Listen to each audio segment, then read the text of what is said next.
நம்ம இந்த தருணத்தில் என்னை வந்து உங்களோட கலந்து ஆய்வு பண்ணுவதற்கு அழைத்தமைக்கு என்னுடைய மனமார்ந்த நன்றிகள். என்னுடைய பேர் எஸ். சுப்புராஜ். இந்தியன் எக்கனாமிக் சர்வீஸில் ஆஃபீஸராக டெப்டி டைரக்டராக இருக்கிறேன்.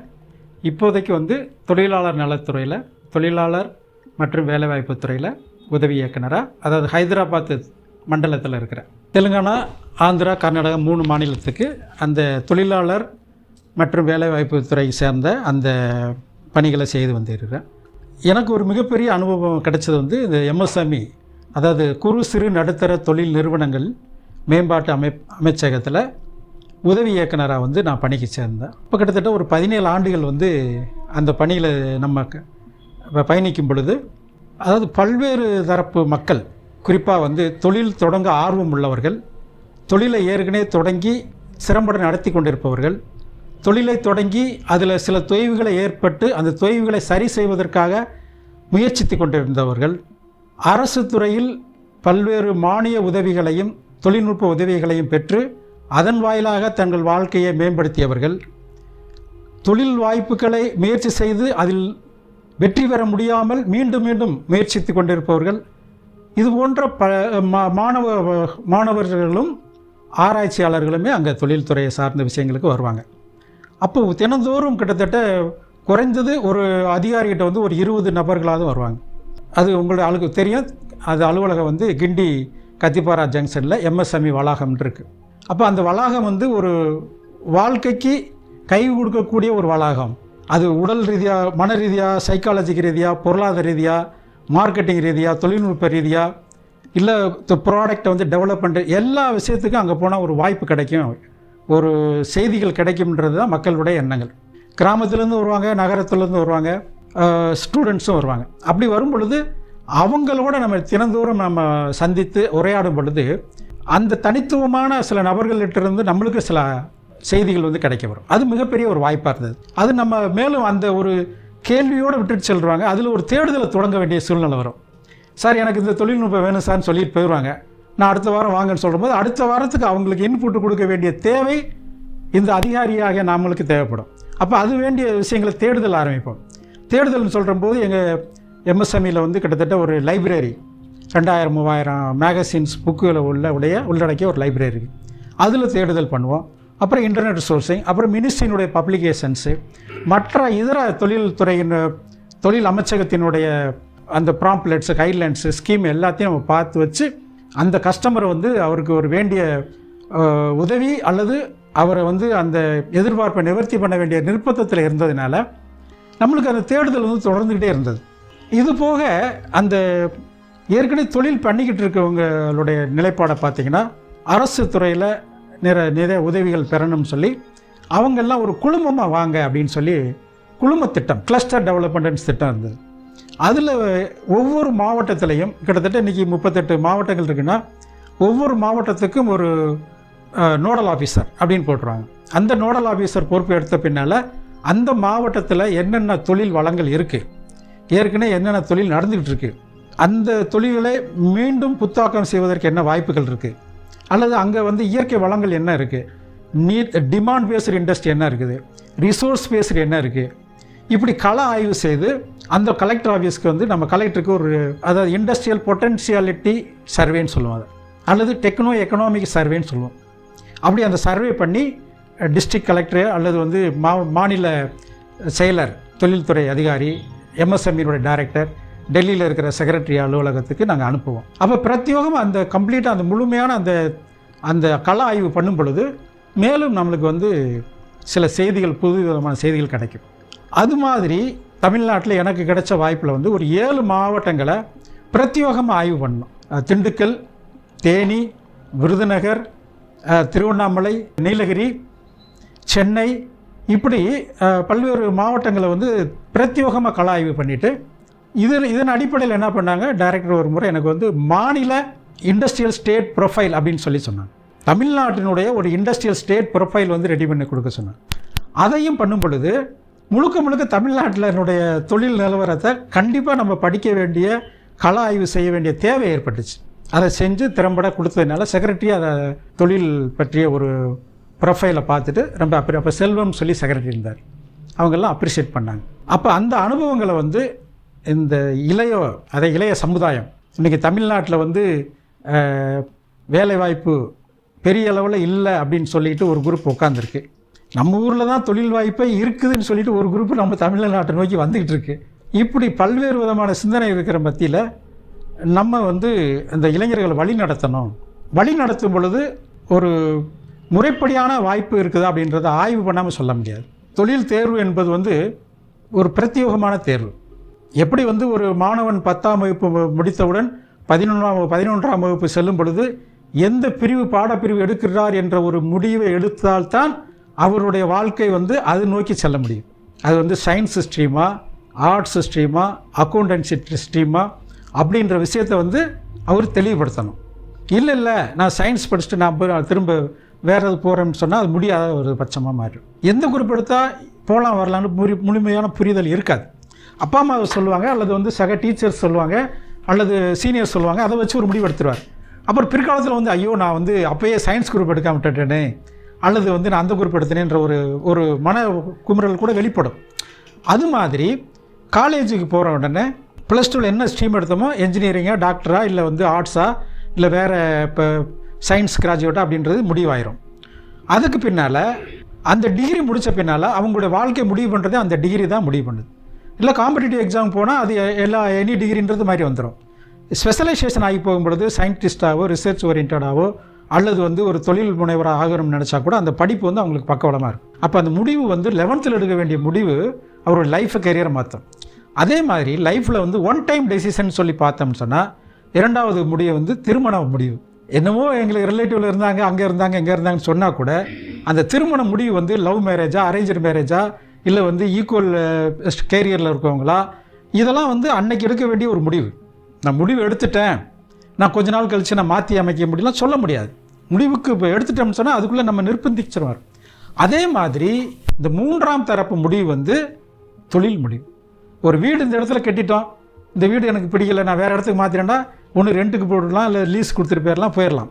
ஆனால் தொழிலில் வந்து நம்ம ஒரு முடிவு எடுத்துட்டோம்னு சொன்னால் அந்த முடிவிலிருந்து ஒரு குறுகிய காலத்தில் வந்து மாற்றுதல் பண்ணக்கூடாது.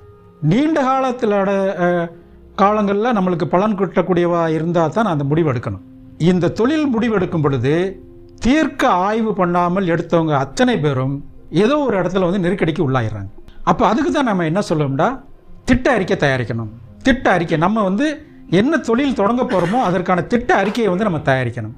அந்த திட்ட அறிக்கை தயாரிக்கும் பொழுது அந்த நிறைகளை வந்து ஆய்வு பண்ணுவோம்.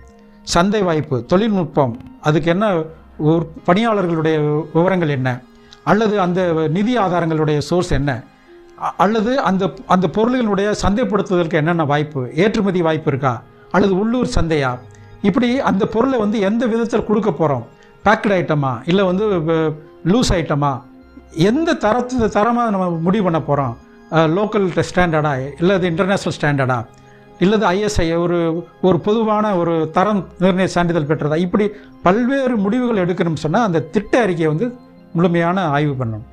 அந்த திட்ட அறிக்கை செய்யாமல் நான் வந்து என் நண்பர் சொன்னார், இல்லை எம்எஸ்எம்இலே சொன்னார், இல்லை சுப்புராஜு சொன்னார், இல்லை வந்து இன்னொருத்தர் அவர் நல்லா ஓஹோன்னு சம்பாரிச்சிக்கிட்டு இருக்காரு, அதனால நான் அதில் போய் செய்ய போகிறேன் அப்படின்ற முடிவுகளை வந்து எடுத்துடக்கூடாது. அதனால தான் இந்த ஒன் டைம் டெசிஷனில் வந்து நம்ம தவறான முடிவுகள் எடுத்துட்டோம்னு சொன்னால் நம்ம மட்டும் பாதிக்கப்பட போகிறதில்ல, நம்மை சார்ந்த குடும்பம், நம்மை சார்ந்த தொழிலாளர்கள், நம்மளுக்கு கொடுத்த வங்கி, கடன் கொடுத்த வங்கி, அல்லது நம்மளை எதிர்பார்த்து கொண்டிருக்கின்ற கஸ்டமர், அனைத்து தரப்பு ஸ்டேக் ஹோல்டர்ஸுமே அதில் வந்து அஃபெக்ட் ஆவாங்க. அதனால தான் முடிவு எடுக்கும் பொழுது, திட்ட அறிக்கையில் முடிவு எடுக்கும்போது ரொம்ப தேர்க்கமான முடிவு எடுக்கணும். முடிவு எடுக்கிறது வரைக்கும் பல்வேறு ஆய்வுகள் செய்யலாம். முடிவு எடுத்த பின்னால் அதை எப்படி மேலெடுத்து செல்லணும்னு தான் ஆய்வு பண்ணுமே தவிர அதை பற்றிய ஒரு எதிர்மறையான சிந்தனைக்கு வந்து வாய்ப்பே இருக்கக்கூடாது. ஏன்னு கேட்டால், உலகத்தில் வந்து ஒரு தொழிலை மேற்படுத்துவதற்கு வந்து ஸ்கை இஸ் எ லிமிட்னு சொல்லுவாங்க. எந்த ஒரு சாதாரண ஒரு சின்ன பொருளாக இருந்தாலும் சரி, இல்லை பெரிய சயின்ஸ் அண்ட் டெக்னாலஜி ஓரியன்ட் பொருளாக இருந்தாலும் சரி, அந்த பொருளை வந்து எந்த அளவுக்கு எடுத்துகிட்டு போகிறோம்ன்றது அந்த தொழில் நடத்துகிறவருடைய கையில் தான் இருக்கிறத தவிர தொழிலில் மற்றும் இது இவ்வளோ தான் லிமிட்டுன்னு சொல்ல முடியாது. அப்போ அப்படிப்பட்ட அந்த தொழிலை நம்ம தேர்வு செய்யும் பொழுது தீர்க்கமான திட்ட அறிக்கை தயார் செய்து தான் பண்ணணும். தீர்க்கமாக திட்ட அறிக்கை தயார் செஞ்சிட்டோம்னா நம்ம முழுக்க அந்த தொழில் மேலே இருக்கிற நம்பிக்கை நம்மளுக்கு அதிகமாயிரும். நம்பிக்கை அதிகமாச்சுன்னு சொன்னால் அதுக்கு வேண்டிய உழைக்கிற முயற்சி எல்லாமே அதிகமாகும். முயற்சிகள் அதிகம் போகும் பொழுது நிச்சயமாக ஒரு முறை முயற்சி வெற்றி அடையினா கூட அடுத்த கட்டத்தில் வந்து அந்த முயற்சி வெற்றி அடைஞ்சிடும். இப்படி தொடர்ந்து பயணிக்கும் பொழுது நம்ம ஒரு இலக்கை வந்து ஈஸியாக அடைஞ்சிரும். இலக்கை அடைஞ்சிட்டோம், நம்மளுக்கு இதுதான் போதும்ன்ற ஸ்டேச்சுரேஷன் பாயிண்டே தொழிலில் கிடையாது. நெக்ஸ்ட் புதிய இலக்குகளை வந்து நிர்ணயிச்சுக்கிட்டே இருப்போம்.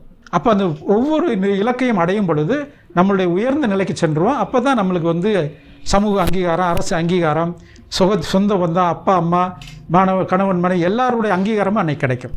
அது வந்து சமூகத்தில் மிகப்பெரிய ஒரு சாதனையாளர் லெவலுக்கு வந்துடுவாங்க. இன்றைக்கி பார்த்தீங்கன்னா தமிழ்நாட்டில் முதலாளிகள் 2ஆம் தலைமுறையில் இருக்கின்ற முதலாளிகள், 3ஆம் தலைமுறையில் இருக்கின்ற முதலாளிகள், ஏன் 5 தலைமுறையாக இருக்கக்கூடிய முதலாளிகளெல்லாம் நம்ம பார்த்துருக்குறோம். அதே நேரத்தில் முதல் தலைமுறையிலே வந்து எடுத்தோம் வளர்ந்தோம் திரும்ப காணாமல் போடக்கூடிய ஒரு தலைமுறையை நம்ம பார்க்குறோம். இதுக்கெல்லாம் என்ன காரணம்டா? சிலர் என்ன சொல்லுவாங்கடா, இதெல்லாம் வந்து தொழில் தான் காரணம் அப்படின்னு சொல்லுவாங்க. என்னை பொறுத்த வரையில் தொழில் எப்போதும் தொழில் தான். அந்த நடத்துவருடைய அணுகுமுறையில் ஏற்பட்ட மாற்றங்கள் தான் தொழிலில் வந்து அதனுடைய பிரதிபலிக்குமே தவிர தொழிலால் மட்டும் பாதிப்பு வந்து ஒரு 100க்கு ஒரு 5% தான் சொல்லலாம். ஏதாவது டெக்னாலஜி சேஞ்சஸ் ஆயிடுச்சு, அல்லது வந்து ஒரு லைசன்ஸ் இஷ்யூவில் மாறிடுச்சு, இல்லை அரசு வந்து ஒரு திட்டமிட்டு இந்த ஒரு சில துறைகளை வந்து அரசு சமூக நலன் கருதி நிறுத்திட்டாங்க அப்படின்றது வந்து ஒரு விரல் விட்டு தான் எண்ண முடியும். ஆனால் முழுக்க அந்த தொழிலை நடத்தக்கூடியவருடைய என்டர்பிரனருடைய அணுகுமுறையில் தான் அதில் மாற்றம் ஏற்படுத்த தவிர வேற ஒரு எனக்கு நேரம் சரியில்லை, அவர் இப்படி பண்ணியிருந்தா நான் அப்படி பண்ணியிருப்பேன் அப்படின்னு சொல்லி கற்பனையில் சொல்கிறத வந்து ஏற்றுக்கிற முடியல. நம்ம கண்கூட பார்க்குறோம். இப்போ நீங்கள் பார்க்கும் பொழுது பார்த்தீங்கன்னா தமிழ்நாட்டில் தான் வந்து இண்டஸ்ட்ரியல் என்டர்பிரனர் கல்ச்சர் வந்து ரொம்ப ஸ்ட்ராங்காக இருந்தது ஒரு காலத்தில். அதுக்கு அடுத்து தான் மற்ற மாநிலங்கள்லாம் வந்தது. அதனால தான் இன்றைக்கி வந்து இந்திய அளவில் மிக வளர்ச்சி அடைஞ்ச மாநிலங்களில் தமிழ்நாடு ஒரு ஒன் ஆஃப் த மாநிலமாக இருக்குது.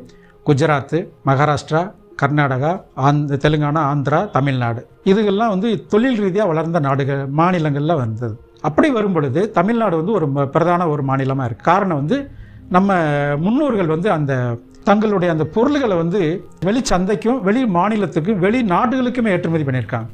வரலாற்று ரீதியாக நீங்கள் பார்த்தீங்கன்னா பாண்டிய வம்சம் சொன்னாலே அவங்க வந்து மிக செழிவான ஒரு அரசை நடத்தினது காரணமே அவங்களுடைய வர்த்தகம், கடல் கடந்த வாணிபம். என்ன வாணிபம்? நம்மளுடைய மேற்கு தொடர்ச்சி மலை மையமாக வைத்திருக்கின்ற ஸ்பைஸ், அதே மாதிரி கடல் வளம், முத்து, தூத்துக்குடின்றது முத்து, இப்படி மலையில் இருக்கிற ஜவ்வாது, சந்தனம், மிளகு, திப்பிலி, ஏலக்காய் போன்ற அகில் போன்ற வாசனை திரவியங்கள் வந்து அந்த காலகட்டத்தில் மிகச்சிறந்த ஒரு மதிப்பூட்டப்பட்ட பொருளாக மாற்றி அதை வெளிநாட்டுக்கு ஏற்றுமதி பண்ணி அதன் மூலமாக பெரிய செல்வத்தை ஈட்டித்தான் அன்னைக்கு தொழில்நுட்ப ரீதியாக, கல்ச்சரல் ரீதியாக அல்லது மிக பெரிய பாரம்பரிய ரீதியாக வளர்ந்த ஒரு அதாவது அரசுகளாக வந்து பண்டைய கால பாண்டிய அரசு நிறுவியிருக்கிறது காரணம் இந்த நம்மளுடைய தொழில் சார்ந்த அறிவு தான்.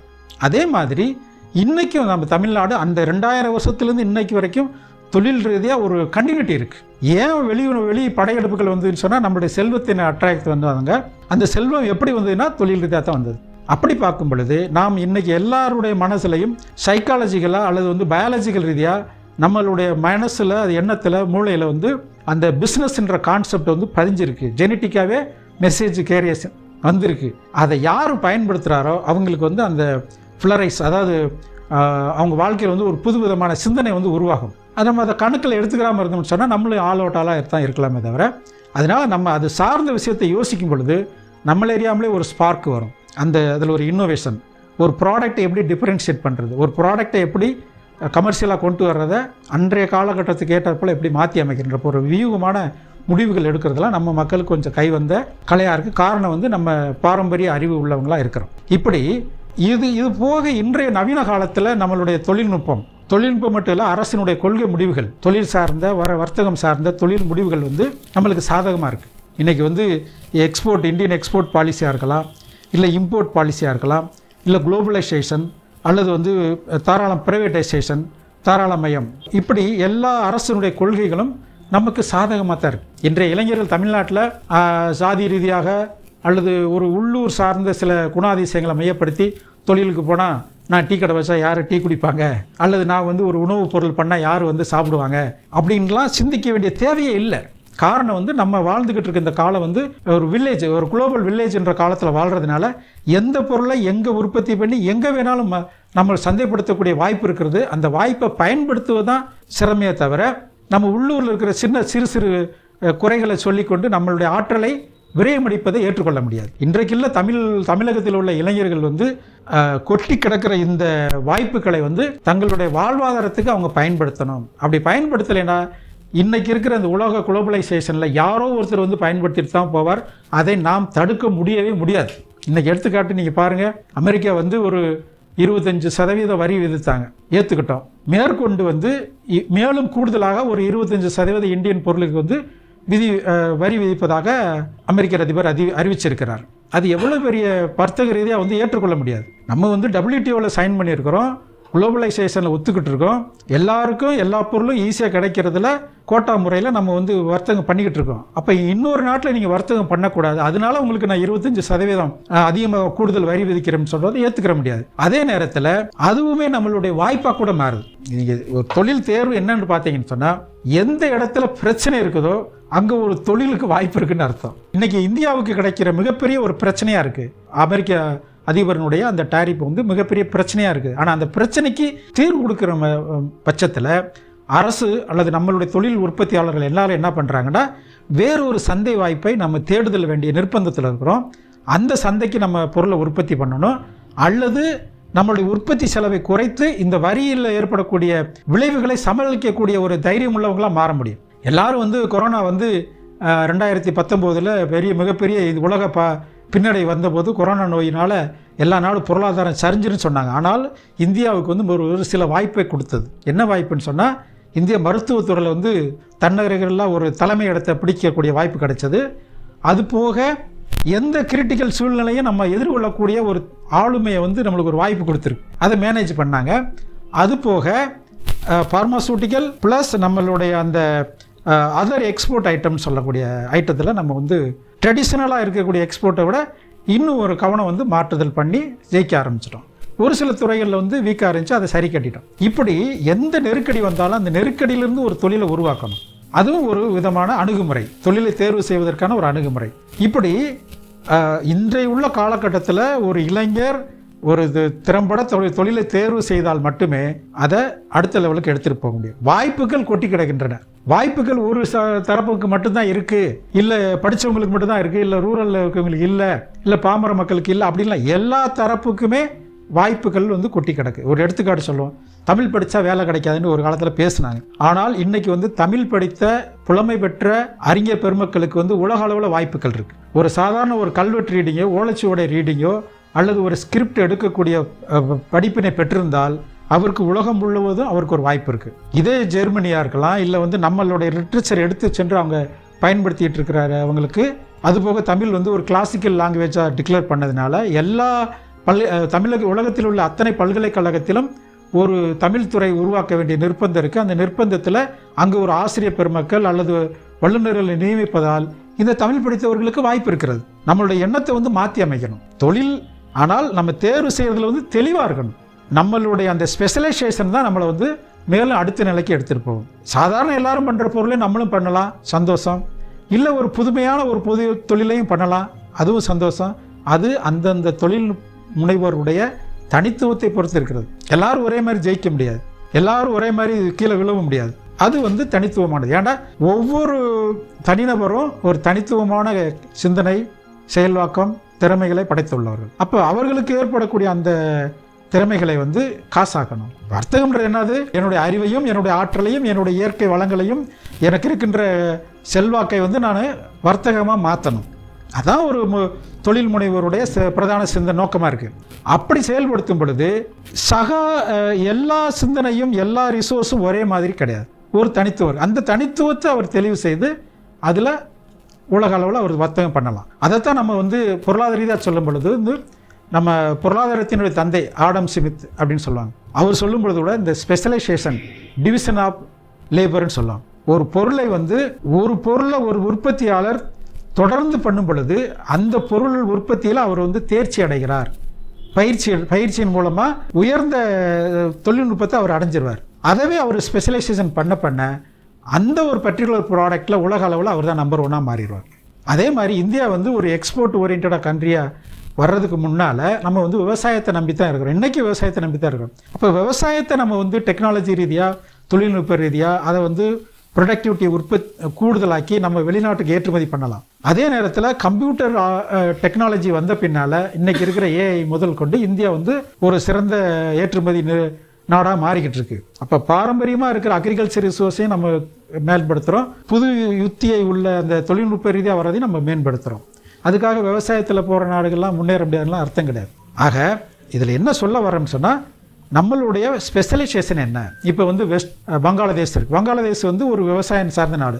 ஆனால் அவங்க வந்து இன்றைக்கி ஆயத்த ஆடைகளில் வந்து நம்பர் 1 இருக்காங்க. திருப்பூருக்கு காம்படிஷனாக போட்டியாக இருக்கிறது வந்து மேற்கு வங்காளதேஷ் தான். அப்போ அவங்க வந்து விவசாய நாடாக இருந்தால் கூட அந்த துறையில் ஸ்பெஷலைசேஷன் ஆகிட்டாங்க. அதே மாதிரி நம்ம ஊர் தமிழ்நாட்டில் அதாவது தமிழ்நாட்டில் இருக்கிற ரிசோர்ஸ் என்னென்ன தொழில் நிறுவனங்கள் இருக்குது, என்னென்ன தொழில் வரலாம் வாய்ப்பு இருக்குது அப்படின்னு பார்க்கும் பொழுது நிறைய ஆய்வுகள் பண்ணல தெரிய வந்தது. அதில் திருப்பூர் வந்து ஒன்றா. ஏன்னா அந்த திருப்பூர் வந்து விவசாயம் ஒரு பகுதி வந்து விவசாயத்துக்கு ஏற்ற நிலம் அல்ல. அப்போ விவசாயத்துக்கு ஏற்ற நிலம் இல்லாத இருக்கிற மாவட்டங்களை பார்க்கும் பொழுது ராமநாதபுரம், நாமக்கல், திருப்பூர், விருதுநகர், கிருஷ்ணகிரி, தருமபுரி போன்ற மாவட்டங்களில் வந்து நம்மளுக்கு வந்து ஒரு பகுதி விவசாயம் சார்ந்ததும் இன்னொரு பகுதி வந்து இயற்கையாக வந்து நல்ல பேரன் லேண்டு, விவசாய தொழில் லேண்டுக்கு வாய்ப்புள்ள நிலம் இருந்ததுனால அதில் சில தொழில்களை ஊக்குவிச்சு industrial estate, special economic zone, அதே மாதிரி பர்டிகுலர் கிளஸ்டர் டெவலப்மெண்ட்களை உருவாக்கி தொழிலை வளர்ச்சி அடைய வச்சுக்கிட்டு இருக்காங்க. ஒன்றும் ரிசோர்ஸ் இருந்தால் ரிசோர்ஸ் பேஸ் பண்ணலாம், இல்லையா நம்மகிட்ட ஸ்கில் இருந்தால் ஸ்கில்லை மையப்படுத்தி தொழில் பண்ணலாம். ஸ்கில்லும் இல்லை, ரிசோர்ஸும் இல்லை, ஒன்றுமே இல்லை, மார்க்கெட்டிங் பண்ணலாம், ட்ரேடிங் பண்ணலாம். ட்ரேடிங் பண்ணுறதுக்கு வந்து பொருள் அறிவு, இடத்தை பற்றிய அறிவு, மோட் ஆஃப் பேமெண்ட்டை பற்றிய அறிவு போன்ற ஒரு தொழில், அதாவது ப்ராடக்டை வந்து எப்படி ஸ்டாக் பண்ணணும், அது எந்த கஸ்டமருக்கு லெவலில் பேக்கிங் பண்ணணும், எப்படி லாஜிஸ்டிக் பண்ணணும் தெரிஞ்சாலே ட்ரேடிங் வந்து ஈஸியாக இருக்கும். ஆக யார் வேணாலும் எப்போ வேணாலும் எந்த தொழிலும் பண்ணலான்ற சூழ்நிலை தான் இன்றைக்கி இந்தியாவில் நிலவிக்கிட்டு இருக்கு. இதில் ஒரு கூச்ச சுபாவம், ஒரு பய சுபாவம் அல்லது ஒரு ரிஸ்க் எடுக்கக்கூடிய ஒரு தைரியமின்மை வந்து இது வந்து தொழில் சம்மந்தப்பட்டது கிடையாது, அது அவருடைய வளர்ப்பு முறையை சம்மந்தப்பட்டது. தொழிலில் வர்றதுக்கு யோசிக்குதுன்னு சொன்னால் அந்த சமூகம் வளர்ந்த விதம் அப்படி இருக்குது. ஒரு சமூகம் வந்து தொழில் துறையில் குடிகட்டி பிறகுன்னு சொன்னால் அவங்களுக்கு கிடைச்ச அந்த மரபு சார்ந்த அறிவு முதல் கொண்டு அவங்களுக்கு கிடைச்ச அந்த வாய்ப்பு வந்து பிரகாசமாக இருந்ததுனால வந்துட்டாங்க. அதனால நம்ம வந்து இந்தியா ஒரு சுதந்திர நாடு, ஒரு அனைவருக்கும் சகமான ஒரு வாய்ப்பும் பொறுப்பும் இருக்கக்கூடிய ஒரு நாட்டில் நம்ம வாழ்கிறதுனால நம்ம யோசிக்க வேண்டிய தேவையில்லை. நம்மளை பற்றி முதல்ல தேடுதல் பண்ணணும். அதான் எக்ஸ்ப்ளோரேஷன் சொல்லுவோம். செல்ஃப் எக்ஸ்ப்ளோரேஷன் பண்ணாமல் அவுட் சைடு எக்ஸ்ப்ளோரேஷன் பண்ணுனா, அதை என்வாயர்மெண்டல் ஸ்கேன் பண்ணுனா பண்ணிக்கிட்டே இருக்கலாம். நம்ம ஆரம்ப காலத்துலேருந்து நம்ம வாழ்க்கை முள்ளாக கூட என்வாயர்மெண்டல் ஸ்கேனிங் பண்ணி மார்க்கெட் பண்ணுறேன், அதை தேடினேன், இதை தேடிக்கிட்டே இருக்கலாம். ஆனால் எதையுமே கண்டுபிடிக்க முடியாது. ஏன்னு கேட்டால் நம்மளுக்கு எது ஃபிட் ஆகும்ன்றதை நம்ம அனலைஸ் பண்ணாத பட்சத்தில் இந்த என்வாயர்மெண்டல் ஸ்கேனிங் வந்து அவ்வளோ கை கொடுக்காது. ஃபஸ்ட்டு நாங்கள் சொல்கிறது எப்போதுமே, ஒரு தொழில் தொடங்க வர்றவர் வந்து செல்ஃப் எக்ஸ்ப்ளோரேஷன் பண்ணணும். நம்ம யார், நம்மக்கிட்ட என்ன திறமை இருக்குது, நம்மக்கிட்ட என்ன படிப்பறிவு இருக்குது, நம்மளுக்கு எவ்வளோ நேரம் இருக்குது, நம்மை சார்ந்த ரிசோர்ஸ் என்ன இருக்குது, இதை எப்படி அடுத்த நிலைக்கு எடுத்துகிட்டு போகலாம். அப்படி போகும் பொழுது சமூகத்தில் கிடைக்கிற அந்த என்வாயர்மெண்டல் ஸ்கேனிங் சொல்லுவோம், அல்லது வந்து தொழில் நிறைகுறை அறிக்கை தயாரிக்கும் பொழுது ஓஹோ இந்த இதுக்கு வந்து நம்ம ஃபிட் ஆகும், ரைட்டு, அந்த லைன்லேயே நம்ம செலக்ட் பண்ணி போவோம். அப்போ ஸ்டார்ட் யுவர் பிஸ்னஸ்ன்னு சொல்லுவோம். அதை தான் எப்படி சொல்லுவோம்னா ஸ்டார்ட் யுவர் பிஸ்னஸ். அது வந்து அந்த முடிவெடுக்கிறது சொல்கிறேன்ல, அந்த முடிவெடுக்கிறது. சரி, ஸ்டார்ட் பண்ணிட்டோம், எல்லாத்தையும் அனலைஸ் பண்ணி திட்ட அறிக்கை தயாரித்து நம்ம ஒரு தொழிலை தேர்வு பண்ணிட்டோம். தேர்வு வந்து 2வது முடிவு பண்ணும் பொழுது அது உற்பத்தி சார்ந்ததா, பண்டம் சார்ந்ததா, அல்லது பணி சார்ந்ததா, மேனுஃபேக்சரிங் ஆர் சர்வீசிங். சரி, இதில் முடிவு பண்ணிட்டோம், இதை வந்து ட்ரேடிங் பண்ணுறோமா அப்படின்னு பார்க்கணும். உற்பத்தி சார்ந்த விஷயத்தை தேர்வு செய்யும் பொழுது அதுக்கு வந்து சில அடிப்படை கட்டமைப்பு செய்யணும். பணி சார்ந்த தொழிலை தேர்வு செஞ்சிட்டோம்னா அதுக்கு வேண்டிய சில கட்டமைப்பு முதலீடுகள் பண்ணணும். ட்ரேடிங்னு சொன்னால் அதுக்கு ஒரு அணுகுமுறை பண்ணணும். இப்போ இந்த 3ஐயும் போட்டு கன்ஃபியூஸ் பண்ணிவிட்டு நான் பண்ணுறேன்னு சொன்னால் அது வந்து நம்ம இன்னும் நம்மளை தெளிவுபடுத்தலைன்னு அர்த்தம். இதெல்லாம் தெளிவுபடுத்தி உங்கள் பிஸ்னஸை ஸ்டார்ட் பண்ணிட்டீங்க. இந்த ஸ்டார்ட் பண்ண பிஸ்னஸை மினிமம் ஒரு 5 இயர்ஸ்க்கு அது வந்து நம்ம கண்டினியூ பண்ணணும். கண்டினியூ பண்ணிவிட்டு அந்த நம்ம திட்ட அறிக்கையின் வாயிலாக என்னென்ன ப்ரொஜெக்ஷன் போட்டோமோ அந்த ப்ரொஜெக்ஷனை எல்லாத்தையும் செயலாக்கத்துக்கு கொண்டு வரணும். அப்படி கொண்டு வரும் பொழுது சின்ன சர்க்கிள் வரத்தான் செய்யும். அதை மேனேஜ் பண்ணக்கூடிய சர்க்கிள் அல்லது நம்ம பியாண்ட் த கெப்பாசிட்டிக்கு மேலே வந்துச்சுன்னா கொஞ்சம் முடிவெடுக்க மாற்றி அமைக்கணும். கொஞ்சம் சின்ன சின்ன ஷார்ட் டேர்ம் சர்க்கிள் வந்துச்சுன்னா அதை சரி பண்ணிடலாம். அந்த 5 இயர்ஸ்க்குள்ளே நீங்கள் வந்து அந்த பொருளை பற்றிய, அந்த தொழில்நுட்பத்தை பற்றி, அந்த பணியாளர்களுடைய நுண்ணறிவை பற்றி எல்லாத்தையும் தெளிவடைஞ்சிருவீங்க. அப்போ தான் வந்து பிஸ்னஸை வந்து ஸ்ட்ரீம்லைன் பண்ணணும், பிஸ்னஸை வந்து ஸ்டாண்டர்டைஸ் பண்ணணும்னு சொல்லுவோம். அந்த ஸ்டேஜை தான் இம்ப்ரூவ் யுவர் பிஸ்னஸ். ஸ்டார்ட் பண்ணிட்டோம், ஒரு 2-3 இயர்ஸாக போகுது. இந்த பிஸ்னஸை எப்படி இம்ப்ரூவ் பண்ணுறது, அது வந்து இம்ப்ரூவ் யுவர் பிஸ்னஸ். அது வந்து ஒரு 1 or 2 இயர்ஸ் நம்ம பண்ணுவோம். அந்த இம்ப்ரூவ் ஸ்டேஜுக்கு மாறிடுச்சுன்னு சொன்னால் அதில் ஒரு சர்டன் ஸ்டாக்னேஷன் வரக்கூடிய சூழ்நிலை வரும். ஆனால் நம்மளுக்கு வந்து ஆர்வம் வந்து தொழில் இன்னும் பிரமாண்டமாக வளரணும்னு ஆசை இருக்கும். அந்த இதில் ஸ்கோப் அவ்வளோதான்னு சொன்னால் அந்த ப்ராடக்டை டைவர்சிஃபை பண்ணணும் அல்லது பிஸ்னஸை வந்து எக்ஸ்பேண்ட் பண்ணணும். அதை என்ன ஸ்ட்ராட்டஜி வைக்கிறோம்ன்றது அந்த தொழில் சார்ந்த விஷயம். அதாவது வந்து market penetration, product innovation, product differentiation, இந்த ப்ராடக்டை வந்து டிஸ்கிரிமினேட்டட் ப்ரைஸில் கொடுக்கறது, கஸ்டமர் ரேஞ்ச் பண்ணி கொடுக்கறது, அந்த ப்ராடக்டில் வந்து எக்ஸ்போர்ட் பண்ணுறது, இதெல்லாம் வந்து அந்த பிஸ்னஸை வந்து எக்ஸ்பேண்ட் லெவலில் கொண்டு போகிறது. இந்த 3 அணுகுமுறை தான் எல்லாருக்கும் பொருந்தும். இது 3க்குள்ளே நம்மளை உள்ளடக்கிடலாம். ஃபஸ்ட்டு வந்து உற்பத்தியாக, பணி சார்ந்த விஷயமா, இல்லை ட்ரேடிங்காக. சரி, தொழில் தொடங்கிட்டோம், திட்ட அறிக்கையை வச்சுட்டோம். அந்த தொழில் தொடங்கின பின்னால் ஒரு 5 இயர்ஸ் வந்து கண்டினியூ ட்ராவல் பண்ணுறோம். அதில் ஏற்ற இறக்கத்தை கண்டுபிடிச்சிருவோம். அந்த கண்டுபிடிச்ச பின்னால் அதில் இருக்கிற அந்த சர்க்கிள்கள் அல்லது சந்தோஷமாக இருந்தால் கூட அதை ஏற்றுக்கிறோம். திரும்ப வந்து அந்த ப்ராடக்டை இம்ப்ரூவ் பண்ணுறோம். இம்ப்ரூவ் பண்ணின பின்னால் அடுத்த லெவல் வந்து ப்ராடக்ட் எக்ஸ்பேன்ஷன் போகும் பொழுது தான் உங்களுக்கு ஒரு எடுத்துக்காட்டு சொல்லணும்னு சொன்னால், நம்ம ஊரில் பல தொழில் நிறுவனங்கள் வந்து வளர்ந்துருக்காங்க. எடுத்துக்காட்டு வந்து எஸ்ஆர்எம் வந்து அவர் எதில் ஆரம்பித்தாங்க? முதல்ல கல்வியல் சர்வீஸ் சார்ந்த ஒரு அது கல்வியை வந்து பிஸ்னஸாக சொல்ல முடியாது, அது தொழிலாக ஏற்றுக்கொண்டாங்க. அந்த எஸ்ஆர்எம் நிறுவனம் வந்து ஒரு கல்வியல் நிறுவனமாக வந்துட்டு அந்த கல்வியல் இருக்கிற மாணவர்களுக்கு வந்து ஒரு கேண்டீன் நடத்தினாங்க. அந்த கேண்டீன் வந்து நாளடைவில் ஹோட்டலாக மாறிடுச்சு, எஸ்ஆர்எம் ஹோட்டல்ஸ். அந்த கல்லூரி மாணவர்களுக்கு, அந்த பள்ளி மாணவர்களுக்கு வாகனங்கள் கொண்டு வந்தாங்க. நாளடைவில் எஸ்ஆர்எம் ட்ராவல்ஸ்னு மாறிடுச்சு. சரி, அந்த மாணவர்களுக்கு வந்து தொழில்நுட்ப ரீதியாக கொண்டு வரணும் அப்படின்னு சொல்கிற போது ஐடி இன்னோவேஷன் வர்றதுனால SRM IT and social media வந்துச்சு. அந்த மீடியா வந்து ஒரு தொலைக்காட்சி நிறுவனங்களாக மாறிடுச்சு. அதுக்கடுத்து அங்கே இருக்கிற ஒர்க் பண்ணுறவங்களுக்கெல்லாம் வந்து ஹவுசிங் பண்ணி கொடுக்கணும், எஸ்ஆர்எம் பில்டிங்காக மாறிடுச்சு. அதுக்கடுத்து அவங்க பொருள் வந்து அந்த பஸ்ஸில் வர்றதுனால ஒரு இடத்துலேருந்து இன்னொரு இடத்துக்கு பொருளை ஈஸியாக கொண்டு போகிறதுனால எஸ்ஆர்எம் லாஜிஸ்டிக்காக மாறிடுச்சு.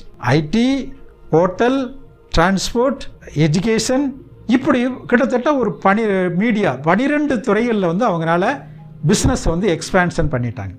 அப்போ அவங்க நிறுவனம் வந்து இன்றைக்கி வந்து ஒரு இந்தியாவில் ஒரு நம்பர் 1 கார்ப்பரேட் நிறுவனமாக மாறிடுச்சு. லட்சக்கணக்கான கோடி ரூபாய் முதலீடு நிறுவனமாக. இதே மாதிரி நம்ம சொல்லிக்கிட்டே இருக்கலாம். ஜேபிஆர் குரூப்பாக இருக்கலாம், இல்லை வந்து ராமச்சந்திரா குரூப்பாக இருக்கலாம், இல்லை வந்து எம்ஜிஆர் மெடிக்கல் காலேஜாக இருக்கலாம். இந்த காலேஜ் சார்ந்த நிறுவனங்கள் பண்ணினவங்க எல்லாருமே அந்த துறையை, அந்த மாடலை வந்து கடைபிடிக்கிறாங்க. சரி, டிவிஎஸ் வந்து கிட்டத்தட்ட ஒரு 4-7 தலைமுறைகளாக அவங்க நடத்தி, அவங்களுடைய ஃபர்ஸ்ட் வந்து டிராவல் பார்சல் சர்வீஸ் தான். அப்புறம் வந்து மேனுஃபேக்சரிங், இன்னைக்கு ஐடியில் கம்ப்யூட்டர் அசசரி மேனுஃபேக்சரிங், இன்னைக்கு பில்டிங், ஹாஸ்பிட்டல், எல்லா துறையிலும் வந்துட்டாங்க. இதுதான் வந்து அந்த ஒரு 5 இயர்ஸ் 10 இயர்ஸ்க்கு அடுத்து நம்ம பிஸ்னஸ் வந்து எக்ஸ்பேன்ஷன் பண்ணுது. எந்த சூழ்நிலையும் நம்ம பிஸ்னஸை வந்து மாற்றி அமைக்கக்கூடிய தைரியம், அந்த ரிசோர்ஸ் கெப்பாசிட்டி வந்துச்சுன்னா அது வரைக்கும் நம்மளுக்கு வந்து சேலஞ்சஸ் இருக்கதான் செய்யும். சேலஞ்சஸ் இல்லாத எந்த துறையும் பிஸ்னஸ் கிடையாது. ஆனால் அந்த சேலஞ்சஸை வந்து எப்படி கால்குலேட்டிவ் ரிஸ்கா நம்ம கன்வெர்ட் பண்றதுன்றது தான் பிரதான நம்மளோட எண்ணமா இருக்கும். அதனால நான் வேலை பார்த்துருக்கேன், நான் வந்து ரிட்டையர் ஆகிட்டேன், நான் வந்து எனக்கு ஒரு 40 வயசு ஆச்சு, எல்லா பிள்ளைகளும் செட்டில் பண்ணி விட்டேன், அதனால தொழிலுக்கு வரேன் அப்படின்லாம் நினைக்கக்கூடாது. நம்மளுக்குன்னு ஒரு இலக்கு இருக்கும். நம்மளுடைய வருமானம் வந்து நம்மளுடைய ஓன் நம்மளால் ஈட்டக்கூடிய வருமானமாக மாறும் பொழுது தான், யாருடைய கையை எதிர்பார்க்காமல் தங்கள் உழைப்பில் ஈட்டக்கூடிய வருமானம் தான் நிரந்தர வருமானமாக இருக்கும். அரசு துறையில வேலை பார்த்தா 60 வயசு கழிச்சு வீட்டுக்கு அனுப்பிச்சிருவாங்க. தனியார் துறையில வேலை பார்த்தோம்னு சொன்னா ஒரு குறிப்பிட்ட நாள் நம்மளுடைய பணி இருக்கிறது வரைக்கும் பயன்படுத்துவாங்க. அடுத்து இன்னைக்கு வேற ஒரு ஜாப்பை பார்த்துக்கன்னு சொல்லுவாங்க. நம்மளை மட்டும் செய்ய முடியாது.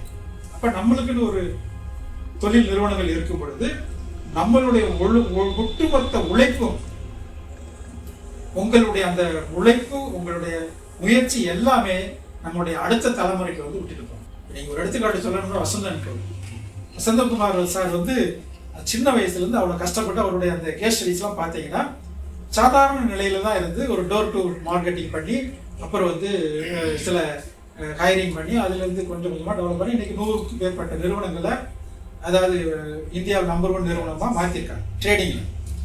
அப்போ உற்பத்தியாளரை கண்டுபிடிக்கிறாங்க, கஸ்டமரை வந்து ஃபெசிலிட்டேட் பண்ணுறாங்க, உற்பத்தியாளரை டிஸ்பிளே பண்ணுறாரு, கஸ்டமருக்கு இப்போ பொருளை விற்கிறாங்க, விற்றது போக ஜிஎஸ்டி போக மீத காசில் அந்த உற்பத்தியாளர் கொடுத்துட்டு இவங்களுடைய மார்ஜினை எடுத்துக்கிறாங்க. அவ்வளோதான். அப்போ அவங்களுடைய உழைப்பு முழுக்க முழுக்க அவங்க தலைமுறையாக இன்னைக்கு இருக்கிற வசந்துக்கு போயிடுச்சு. அப்போ அவருடைய உழைப்பு ஒட்டுமொத்த உழைப்பும் தன்னுடைய தலைமுறைக்கு கொடுத்துட்டு போயிட்டார். ஆனால் நீங்கள் ஒரு தனியார் பிரைவேட் கம்பெனியில் ஒர்க் பண்ணாலும் சரி, இல்லை அரசு துறையில் ஒர்க் பண்ணாலும் சரி, உங்களுடைய உழைப்பு சமூகத்துக்கு தான் போகுமே தவிர உங்கள் தலைமுறைக்கு சில நேரத்தில் ஒரு ஆறுதல் கிடைக்குமே தவிர ஒரு பென்ஷன் கிடைக்கும், இல்லைன்னா ஒரு கம்பாசினேட் கிரவுண்டில் நம்ம காலத்துக்கு பின்னால் ஒரு வேலை கொடுப்பாங்களே தவிர முழுக்க முழுக்க ஓனர்ஷிப் கிளைம் பண்ண முடியாது. அதனால தான் சொல்கிறது, இன்றைய இளைஞர்கள் வந்து தங்களுக்குன்னு ஒரு தொழிலை தேர்வு செஞ்சு அந்த தொழிலில் முழுமையான நம்மளுடைய கவனத்தை ஈடுபடுத்தி வெற்றி அடைஞ்சு அந்த வெற்றியை வந்து தானும் அனுபவித்து தன் தலைமுறைக்கும் விட்டு செல்லக்கூடிய வாய்ப்பு உள்ள ஒரே துறை வந்து தொழில்துறை தான்.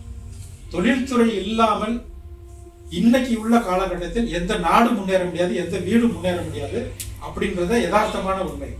அதனால இளைஞர்கள் வந்து முன் வரணும். பல்வேறு டைவர்ஷன்ஸ் வந்து இன்னைக்கு இருக்கத்தான் செய்யுது. என்டர்டைன்மெண்ட் மீடியா ஒரு பக்கம் இருக்கு, சோசியல் கம்யூனிட்டி ஃபீலிங் நிறைய டிஸ்கிரிமினேஷன் அது ஒரு பக்கம் இருக்குது, கலாச்சார சீரழிவு இருக்கு. அது போக எத்தனை அவங்களுக்கான அவங்களுடைய ஒருநிலைப்படுத்தக்கூடிய வாய்ப்பில்லாத சூழ்நிலை இருந்தாலும் கூட அவைகளை உற்று நோக்கி அணுகி தங்களுக்கென ஒரு தொழிலை தேர்வு செய்து வகுத்து நடத்தினால்தான் எதிர்காலத்தில் வந்து வெற்றி அடைய முடியும். மற்ற வாய்ப்புகள் வந்து எப்போதுமே எவர் கிரீன் வாய்ப்பு தான். சில பிஸ்னஸ் வந்து சீசனல் பிஸ்னஸ் சொல்லுவோம், சில பிஸ்னஸ் வந்து ஸ்டாண்டர்ட் பிஸ்னஸ் சொல்லுவோம், சில பிஸ்னஸ் வந்து ஒரு ஷார்ட் டேர்ம் பிஸ்னஸ் சொல்லுவோம். அதெல்லாம் வந்து நம்மளா என்ன தேர்வு செய்யறது தான் சொல்றோமே தவிர, இப்போ தீபாவளி எடுத்துக்கோங்க, தீபாவளி பட்டாசு வந்து ரிஸ்க் இருக்கான ஒரு தொழில், கவர்மெண்ட் ரெஸ்ட்ரிக்ஷன் இருக்கு. ஆனால் இருந்தாலும் ஓராண்டு காலம் உற்பத்தி பண்ணி ஒரு குறிப்பிட்ட மாதத்துக்குள்ள விற்கலைன்னு சொன்னா அந்த முதலீடு வந்து விரைவாக, அப்போ ரிஸ்க் அதிகமான ரிஸ்க். அதனாலதான் அதுல ப்ராஃபிட் அதிகமா இருக்கு. நீங்க பாத்தீங்கன்னா ஒரு பட்டாசுல 400 ரூபாய் எம்ஆர்பி பிரைஸ் போட்டிருப்பாங்க. 175% வந்து அவங்களுக்கு வந்து டிஸ்கவுண்ட் கொடுக்குறேன்னு சொல்லுவாங்க. அப்படின்னா என்ன அர்த்தம்? அந்த ப்ராடக்ட் வந்து பிரைஸ் வந்து அதிகமாக இருக்கும். ஏன்னா அவங்க போட்ட மூலதனம் 1 இயர் வெயிட் பண்ணிட்டு இருப்பாங்க. உழைப்பு மூலப்பொருள் எல்லாம் 1 இயர் காத்திருந்து அந்த ஒரு நாள்ல வித்தா தான். அதுல ஃபயரிங் ரிஸ்க் வேற இருக்கு. அப்ப அந்த ரிஸ்க் எடுத்தோம்னா ப்ராஃபிட் அதிகம். அப்படி நம்ம தமிழ்நாட்டு பிரதான ஒரு தொழில்னு சொன்னா பட்டாசு சொல்லலாம், ஆயத்த ஆடைகள் சொல்லலாம், மேட்ச் இண்டஸ்ட்ரி சொல்லலாம், லெதர் இண்டஸ்ட்ரி சொல்லலாம், ஐடி எனேபிள் சர்வீசஸ் சொல்லலாம். அதே மாதிரி நம்மளுடைய agriculture resource based rice mills, cotton mills, இன்னும் சொல்லணும்னா பேப்பர் மில்ஸ், எல்லாமே நம்ம ரிசோர்ஸ் பேஸ்ட் இண்டஸ்ட்ரி சொல்லுவோம். டிமாண்ட் பேஸ்ட் சொல்லும் பொழுது அன்றாட நம்மளுடைய ஃபாஸ்ட் மூவிங் ஐட்டம் சொல்லுவோம். ஃபாஸ்ட் மூவிங் ஐட்டத்துல ஒரு பாத்ரூம்ல ஒரு 150 ஐட்டம் பண்ணுவோம், ஸ்டடி ரூம்ல ஒரு 150 ஐட்டம், ஹால்ல, இதெல்லாம் வந்து நம்ம டெய்லி கன்சியூம் பண்ணக்கூடிய பொருட்கள். இந்த பொருட்களுக்கு ஒரு பிரத்யேக சந்தை இருக்கு. ஒரு வீட்டுக்கு இவ்வளவு செலவு எடுத்தா ஒட்டுமொத்த இந்தியாவில் 140 கோடி மக்கள்ல ஒரு 4 பேருக்கு ஒரு வீடு வச்சுக்கிட்டா கூட எத்தனை கோடி வீடு இருக்குன்னு பாருங்க. அத்தனை கோடி வீட்டுக்கும் அவ்வளவு தொழில் வாய்ப்புகள் இருக்கு. அதை தான் வந்து ஃபாஸ்ட் மூவிங் இண்டஸ்ட்ரின்னு சொல்லுவோம். பொதுவாக வந்து இண்டஸ்ட்ரியை கேட்டகரைஸ் பண்ணும் பொழுது food industry, chemical industry, leather industry, glass and ceramic industry, electrical electronic industry, இப்படி ஒரு 12 வகையா பிரிக்கும். இந்த 12 வகையிலையும் ஃபுட் இண்டஸ்ட்ரி வந்து எல்லாருக்கும் ஒரு அட்ராக்ஷனா இருக்கு. ஏன்னா அது வந்து கன்சியூம் பண்ணக்கூடிய இண்டஸ்ட்ரி. கிட்டத்தட்ட 2500 ஐட்டம் அதுக்குள்ள பண்ணலாம். ஃபுட் இண்டஸ்ட்ரியில மட்டும் 2500 ஐட்டம் இருக்கு. 2500 ஐட்டத்தை நம்ம ஒரு ஆள் திங்க் பண்ணிட்டே இருக்க முடியுமா? முடியாது. அதுல ஏதாவது ஒரு ஐட்டத்தை நம்ம ஸ்பெஷலைசேஷன் அல்லது ஒரு ட்ரைவ் ஐட்டமா, இல்ல வந்து ஜாம் ஐட்டமா, இல்ல லிக்யூட் ஐட்டமா, இல்ல வந்து ஹோல்சேல் ஐட்டமா, இல்ல ரீட்டைல் ஐட்டமா, இல்ல ப்ராசஸிங்கா, ஏதாவது ஒண்ணுதான் நம்ம செலக்ட் பண்ணணும். இல்ல ஒரு மினி ஹோட்டல் இண்டஸ்ட்ரியா, நம்ம 2000 ஐட்டத்தை நினைச்சிட்டு ஃபுட் இண்டஸ்ட்ரி யோசிச்சுட்டே இருந்தோம்னு சொன்னா நம்மளுக்கு அந்த கால சூழ்நிலை ஒத்து வராது. அதே மாதிரி தான் இப்போ வந்து building materials, glass and ceramics item, அதுல ஒரு 1000 ஐட்டம் இருக்கு. எலக்ட்ரிக்கல் சொல்லவே தேவை, எலக்ட்ரானிக் சொல்ல முடியாது. இப்படி கெமிக்கல்ல இன்னும் அதை விட அதிகம். இது வந்து நம்ம சோசியல் சொல்றது மாதிரி, இல்ல வந்து நியூமராலஜி, நம்மளுடைய மற்ற சயின்ஸ் சொல்றது மாதிரிலாம் சொல்ல முடியாது. நீங்க இந்த பொருள் செயல்படுத்துங்க, நீங்க இதை யோசிக்கலாம் சொல்ல முடியாது. ஒவ்வொருத்தருக்கும் ஒரு வந்து ஃபேஷன், ஒரு அஃபினிட்டி, ஒரு அளவு கடந்த ஒரு ஈடுபாடு. அந்த ஈடுபாடு தான் நம்மளை வந்து வழிநடத்துமே தவிர, அவர் நம்ம பூசாரி சொல்லிட்டாரு, குலதெய்வ பூசாரி சொல்லிட்டாரு, நீங்க வந்து பூக்கடை வச்சு பழகின்னு சொல்றதுனால அது சொல்ல முடியாது. ஃப்ளவர்ஸ்ன்றது வந்து one of the highly valuable product. இன்னைக்கு இந்தியாவினுடைய மார்க்கெட்ல ஃப்ளோரிகல்ச்சர்ன்றது ஒன் ஆஃப் த காம்பனன்ட்ஸ். நீங்க ஒசூர் கிருஷ்ணகிரி எடுத்துக்கிட்டோம்னு சொன்னா ஃப்ளோரிகல்ச்சர் வந்து நம்பர் 1. நேர பெங்களூருக்கு போகும், பெங்களூர்ல இருந்து நெதர்லாந்து போகும், நெதர்லாந்து இருந்து international market, international cut flowers மார்க்கெட்டுனே ஒன்று இருக்கு. அது மாதிரி எந்த ப்ராடக்ட் எடுத்துக்கிட்டாலும் நீங்க கேட்ட அந்த ப்ராடக்ட்டுக்கு அந்த சேனல் என்னால் சொல்ல முடியும். நான் எல்லா ப்ராடக்ட் உங்களுக்கு வந்து ஒரே நேரத்தில் சொல்றதுன்றது வந்து நம்மளுக்கு நேர காலம் பத்தாது. நீங்க ஒரு ப்ராடக்ட் சொன்னீங்கன்னா எப்படி வந்து இன்னைக்கு யுனைடெட் நேஷன் ஆர்கனைசேஷன்ல ஒவ்வொரு துறை சார்ந்த அமைப்புகள் இருக்கு. இப்போ வேர்ல்டு ஹெல்த் ஆர்கனைசேஷன் ஹெல்த் அடிப்படையில், அதே மாதிரி நியூக்ளியருக்கு ஒரு அமைப்பு, இன்டர்நேஷனல் ஏர் ரூல்ஸ் அண்ட் ரெகுலேஷனுக்கு ஒரு அமைப்பு, இன்டர்நேஷனல் பயோ ரிசர்ச்சுக்கு ஒரு அமைப்பு, இப்படி இன்டர்நேஷனலால ஒரு அமைப்பு இருக்கிறது மாதிரி எந்த பொருள் எடுத்தாலும் அந்த பொருள் சார்ந்த அந்த சேனலை வந்து நம்ம சொல்ல முடியும். இந்த கெமிக்கல் ஒரு ப்ராடக்ட், ஒரு சிம்பிள் கெமிக்கல் இருக்கு, 100 வகையான கெமிக்கல் சொல்லலாம். கெமிக்கல்ல food chemical, simple chemical, industrial chemical, leather chemical, pharma chemical பிரிக்கலாம்.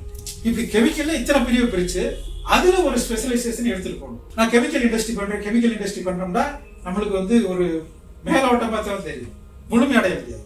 அதே மாதிரி ஒருத்தருக்கு நான் கெமிக்கல்ல டீச் பண்றேன், அவருக்கு ஒரு டெக்னாலஜி கொடுக்குறேன்னு சொன்னா என்ன அதுல சப் கிளாஸ் என்னன்னு பார்த்தா தான் அதுல இருக்கிற நிறைகுறையை வந்து அனலைஸ் பண்ணணும். இன்னைக்கு நான் வந்து ஒரு பார்மாசூட்டிக்கல் ஆரம்பிக்கிறேன்னு சொல்றேன். இந்த 2000 ஐட்டத்துல இந்த பார்மாசூட்டிக்கல் ட்ரக் லைசன்ஸ் ஒன்று இருக்கு. அந்த ட்ரக் லைசன்ஸ்ல லோக்கல்ல நம்ம Indian based drug licence, international based licence, ஒவ்வொரு நாடும் ஒரு USFD அவங்க நாட்டினுடைய அந்த ட்ரக் லைசன்ஸுக்கான ஸ்டாண்டர்டைசேஷன் பண்ணியிருக்காங்க. வேர்ல்டு ஹெல்த் ஆர்கனைசேஷன் ஒரு ஸ்டாண்டர்டைசேஷன் பண்ணியிருக்கு. இதெல்லாம் மீட் பண்ணா தான் அந்த ப்ராடக்ட்டை நம்ம வந்து ஒரு கமர்ஷியல் ப்ராடக்டா கொண்டு வர முடியும். நம்ம ஒரு மெடிசனல் ப்ராடக்ட்னு கொண்டு போய் சேல்ஸ் பண்ண முடியாது ஈஸியா. சில அந்த கவர்மெண்ட் லைசன்ஸ்ன்றது வந்து அரசு ரெகுலேட் பண்ண முடியாது, கட்டாயத்தில் இருக்காது. ஏன்னா மக்களை பாதுகாக்கக்கூடிய முழு பொறுப்பு வந்து அரசுக்கு இருக்கு. மக்களுக்கு வந்து நல்ல விஷயம் சேர்ந்தால் அரசுக்கு சந்தோஷம். மக்கள்கிட்ட போய் ஒரு பிசினஸ் வர்த்தகம்ன்ற பேர்ல ஒரு தவறான பொருள்ல போய் ரீச் ஆகி அந்த உயிருக்கு உத்தரவாதம் இல்லாத ஒரு நிலை ஏற்படும் பொழுது தனிநபர் உற்பத்தியாளரை காட்டிலும் அரசுக்கு அந்த கடமை இருக்கிறதுனால தான் ரெகுலேட் பண்றாங்க. அதனால இண்டஸ்ட்ரியல் லைசன்ஸ்ன்றது வந்து அரசு நம்மளை மேல நிர்பந்திக்கிறதுக்காக இல்லை, மக்களுடைய நலனை பாதுகாக்கிறதுக்காக அவங்க வந்து அந்த ரூல்ஸ் அண்ட் ரெகுலேஷன் வகுக்கிறாங்க. அதுக்கு உட்படுத்த நம்ம பொருளை உற்பத்தி பண்ணணும். பார்மாசூட்டிக்கல் சொன்னா தமிழ்நாடு வந்து ஒரு பொக்கிஷம். பாம்பே, ஹிமாச்சல் பிரதேசம், தமிழ்நாடுலாம், ஆந்திரா, தெலுங்கானாலாம் ஒரு பார்மாசூட்டிக்கலுக்கான ஒரு கப். எப்படி வந்து இன்னைக்கு ஐடி பார்க்கு வந்து சென்னை, பெங்களூர், ஹைதராபாத் ஒரு கப் அப்படின்னு சொல்ற மாதிரி பார்மாசூட்டிக்கல்லாம் அவ்வளவு ஸ்கோப் இருக்கு. இன்னைக்கு இந்தியா வந்து இன்னைக்கு யூஎஸ்ல நம்ம பார்கெயின் பவர் இருக்குன்னு சொன்னா pharmaceutical one of the product. இப்படி அந்த பார்மாசூட்டிக்கல்ல லோக்கல்ல இருக்கிற ட்ரக் லைசன்ஸ் வாங்கி அதுக்கான அந்த பில்டிங் ஸ்ட்ரக்சர், அந்த ஸ்ட்ரக்சர்ல இருந்து என்ன எக்யூப்மெண்ட் யூஸ் பண்றோம், ஸ்டெயின்லெஸ் ஸ்டீல்ஸ், அந்த water, purified water, distil water, அதுக்கான அந்த லேப், அந்த அட்மாஸ்பியர், அதுல இருந்து வரக்கூடிய ஒரு ப்ராடக்ட் தான் நம்ம வந்து பார்மாசூட்டிக்கல்ல சேல்ஸ் பண்ணணும். அப்ப அந்த பிரத்யேக லைசன்ஸ் நம்ம எடுத்தா தான் அதை பண்ண முடியும். எனக்கு ஃபார்மல் ஆசை இருக்கு முயற்சி பண்ணிட்டு இருந்தேன்னு சொன்னா லைசன்ஸ் இல்லாம பண்ணனா நம்ம வந்து நான் பெயிலபிள் கேஸ்ல உள்ள போட்டு விட்டுறாங்க. அதெல்லாம் எதுக்கு சொல்றேன்னு சொன்னா தொழில் பண்ணலாம், பண்ணும் பொழுது சிஸ்டமேட்டிக்கா பண்ணணும், முறைப்படுத்தி பண்ணணும். முறைப்படுத்தி பண்ணா தான் நீண்ட காலத்துல பண்ணலாம். அதிக லாபம் இருக்குன்னா அதிக முயற்சி பண்ணணும். தொழில்நுட்ப ரீதியானது பார்மாசூட்டிக்கல் வந்து ஒரு தொழில்நுட்ப ரீதியான ஒரு ப்ராடக்ட். ஒரு உயிர் சம்பந்தப்பட்ட விஷயத்துல நம்மளுடைய அந்த மைக்ரோ லெவல் சின்சியாரிட்டி அதில் வேணும். ஜஸ்ட் கேஷுவலா பண்ணிட முடியும். பிஃபார்ம் முடிச்சிருக்காரு, ஒரு டாக்டர் முடிச்சிருக்காரு, ஒரு நர்சிங் அல்லது பார்மாசூட்டிக்கல் அலைடு கோர்ஸ் முடிச்சிருக்காருன்னு சொன்னா அவங்களுக்கு அருமையா பண்ணலாம். அப்போ அவரை கொண்டு போயிட்டு நான் வந்து நீ இரும்பு தொழில் பண்ணுன்னு சொன்னா அவருடைய புரிதல் குறைவாக தான் இருக்கும். நம்ம என்ன படிப்பு, என்ன அனுபவம், நம்மளுடைய கட்டமைப்பு வசதி என்ன இருக்குதோ அது சார்ந்த விஷயத்துல தான் யோசிக்கணும். ராமநாதபுரம் இருக்குன்னு சொன்னா ராமநாதபுரம் வளர்ச்சியான போகணும். அங்க வந்து ஒரு ஃபுட் ப்ராசஸிங், அதாவது அஃபேடான்னு சொல்லுவாங்க, அக்ரிகல்ச்சர் எக்ஸ்போர்ட் ப்ராசஸிங் ஜோன் மாதிரி மெஃபடான்னு வருது, மேரன் எக்ஸ்போர்ட் ப்ராசஸிங் ஜோன். அங்க இருக்கிற ப்ராடக்டை அங்க ப்ராசஸ் பண்ணி வேல்யூ டிசைன் பண்ணி நம்ம எக்ஸ்போர்ட் பண்ணலாம். ஏன்னா நம்மளுக்கு வந்து கோஸ்டல் ரீஜன் வந்து ராமநாதபுரத்துல இருக்கு, நல்ல லேண்ட் வசதி இருக்கு. நம்ம இங்க திருவண்ணாமலையில இருந்துட்டு நான் வந்து ஃபிஷரிஸ் ப்ரொமோட் பண்ண போறேன்னா எக்கனாமிக்கலா, அதனுடைய ஜியோகிராபிக்கலா நம்மளுடைய அட்மாஸ்பியர் வந்து கம்பேரிட்டிவ் அட்வான்டேஜஸ் குறைவு. இன்னைக்கு ஃபிஷ் நெட் எடுத்துக்கிட்டோம்னு சொன்னா கன்னியாகுமரி தான் நம்பர் 1 லைலான் ஃபிஷ் நெட்ஸ். தமிழ்நாட்டில் இருக்கிற, குஜராத்தில் இருக்கிற எல்லா கம்பெனி ஃபிஷர்மேனுக்கும் நெட்டு போகுதுன்னா கன்னியாகுமரியில தான் போகுது. எப்படி திருப்பூர்ல இருந்து படியன் போகுதோ கன்னியாகுமரியில இருந்து தான் நெட்டு ஃபிஷ் நெட் போய்கிட்டு இருக்கு.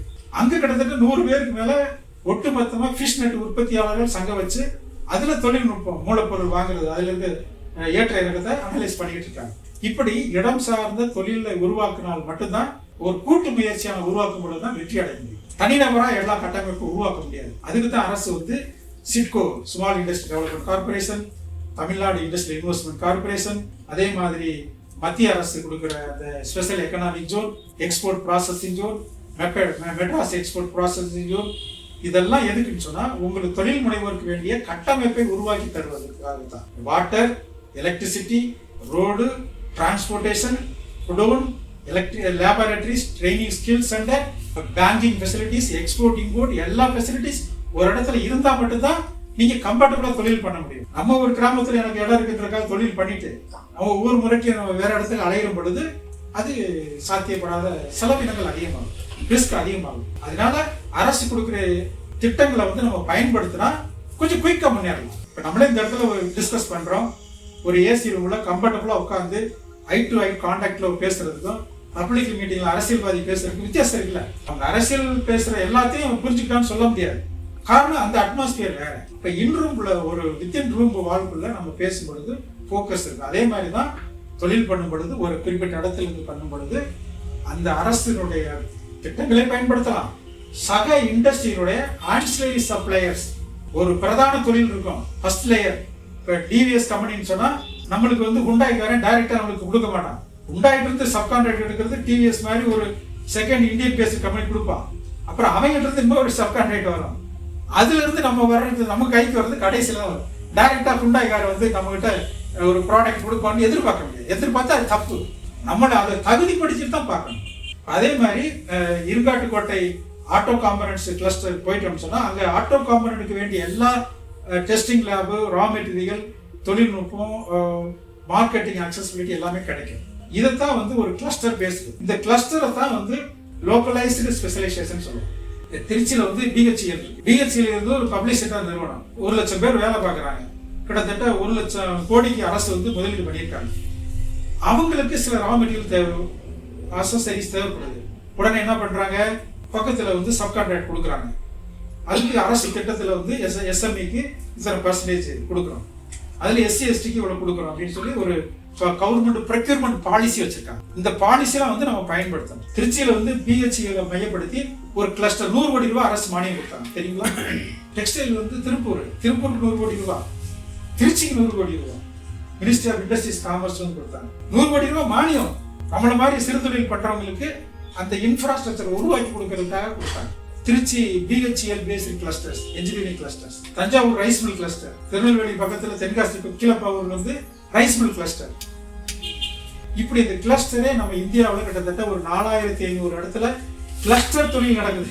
தமிழ்நாட்டில் ஒவ்வொரு மாவட்டத்திலேயும் ஒரு 10 கிளஸ்டர் தொழில் உருவாகி. இந்த கிளஸ்டர் பற்றி நாலேஜ் இருந்தாலே நீங்க தொழில ட்ரேடிங் பண்ணலாம். சும்மா நான் ஏழை, எங்க ஊர் விவசாயம், எங்க ஊருக்கு கிராமம், நான் எஸ்சி, நான் பிசி, நான் எம்பிசி, எனக்கு எதாவது அரசு உதவி இப்படிலாம் யோசிச்சுட்டு தான் கதைக்காது. தொழில்னா ஓப்பன் காம்படிஷன் தான். தொழில வந்து இந்த மாதிரி எல்லாம் பழுத்தெல்லாம் பார்க்க முடியாது. அரசு வேலையில வேணா சொல்லலாம். தொழில் வந்து முழுக்க முழுக்க உங்க கோர் ஸ்ட்ரென்த், உங்க ஸ்ட்ரென்த்தை மையப்படுத்தி தான் நிக்கணுமே தவிர அரசு உதவி கொடுத்தா சந்தோஷம், கூடுதல் சந்தோஷமே தவிர அரசவே நம்பி தொழில் தொடங்கினா நம்ம எந்திரிக்க முடியாது. யாரை நம்பி தொழில் தொடங்கக்கூடாது, ஃபர்ஸ்ட் உங்களை நம்பி தொழில் தொடங்கினா மட்டும்தான் ஜெயிக்க முடியும்.